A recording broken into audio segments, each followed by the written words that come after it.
Exploring Australia's stem cell research policies, it is clear that opportunities for research have expanded in recent years. The derivation of embryonic stem cell lines from excess assisted reproductive treatments is now permitted after the passing of the Research Involving Human Embryos Act in 2002. In order to conduct research, companies must be granted a license, though. Similarly, research is now allowed involving somatic cell nuclear transfer after a ban was lifted in 2006, but companies must be granted a license in order to conduct this research.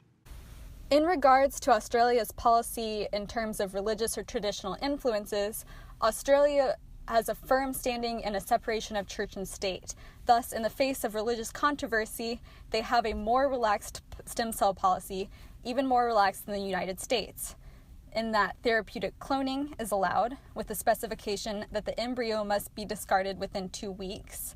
Additionally, they are regulated by the Therapeutic Goods Administration instead of the FDA or NIH. One interesting element is that they deliberately do not regulate autologous stem cell therapy when a registered medical practitioner manufactures it in a single treatment. Moving on to the other side of the world, we find Canada has a different take on stem cell policy. In 2006, Canada enacted legislation permitting research on discarded embryos from IVF procedures. However, the creation of embryos strictly for research is still prohibited. Additionally, to receive federal funds for research, the stem cell lines must be listed in the National Registry of Human Embryonic Stem Cell lines and made available by the researcher to other researchers, of course subject to reasonable cost recovery charges. Additionally, recipient, in most cases researchers, of stem cell lines created abroad is allowed, provided that the Supreme Court of Canada has satisfactory evidence that the lines were created in the country of origin, satisfy the laws and policies of that country. On top of that, they must also have the consent of the donor. If the SCOC, Supreme Court of Canada, finds the creation of the cells differs too much from the principles of Canadian policy, their legality can be rejected. So there's not a clear point in history where you can go back and say this is where Canada's stem cell policies are stemming from. Canada has always been driven for innovation and research. So Canadian doctors James Till and Ernest McCraw were the first people to discover stem cells in 1961. And because most of the controversy surrounding stem cells today is stemmed from either religious point of views or ethical points of views. So studies were done and they showed that Canada has low levels of religious commitment, which explains why most of their policies that they do have are a little bit looser than other countries per se. They are strict on the ethical policies though.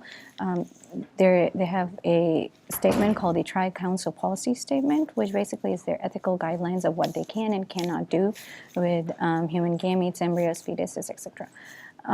Besides that, they also have a Assisted Human Reproduction Act, which kind of compares to the American NIH Cell Registry, and it allows them to do some things like research on spare embryos, animal-human hybrid model embryos, but it does not allow them to create embryos for research. Like in the U.S., that's not allowed.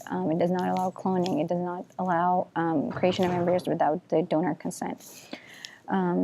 Also, Canada has an institution called Health Canada, which is the equivalent of FDA here, and they basically go through all the clinical trials and all the process, all that part of the process goes through them.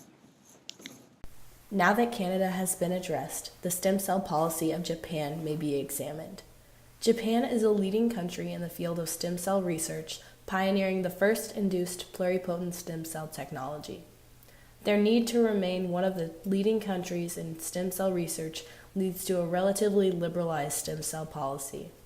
The establishment of human embryonic stem cell lines is legal, and in 2004, the extremely controversial technology of somatic cell nuclear transfer, when used with the intent to research intractable diseases, was approved and legalized. The dedication and innovation found in the Japanese efforts in stem cell therapy advancement is unparalleled among many other countries. Accordingly, a large amount of the medical research budget is dedicated to regenerative medicine using stem cells. None of Japan's policies are rooted in any sort of ideological or religious beliefs. In fact, according to an article by Norio Nakatsuji, the Japanese government is quite permissive and pro-science. Furthermore, there are no major objections from religious factions that may influence policies. However, there is a bill for ensuring the safety of stem cell treatment procedures, which was introduced after a Korean patient died of a pulmonary embolism shortly after a stem cell treatment in 2010. Japan's stem cell policies share many similarities to those of the United States. According to an article by the Board on Health Sciences Policy, clinical trials of stem cell products also go through a series of phases before they are approved. Additionally, Japan also has a FDA equivalent known as the Pharmaceuticals and Medical Devices Agency, which provides regulation for drugs and devices in Japan.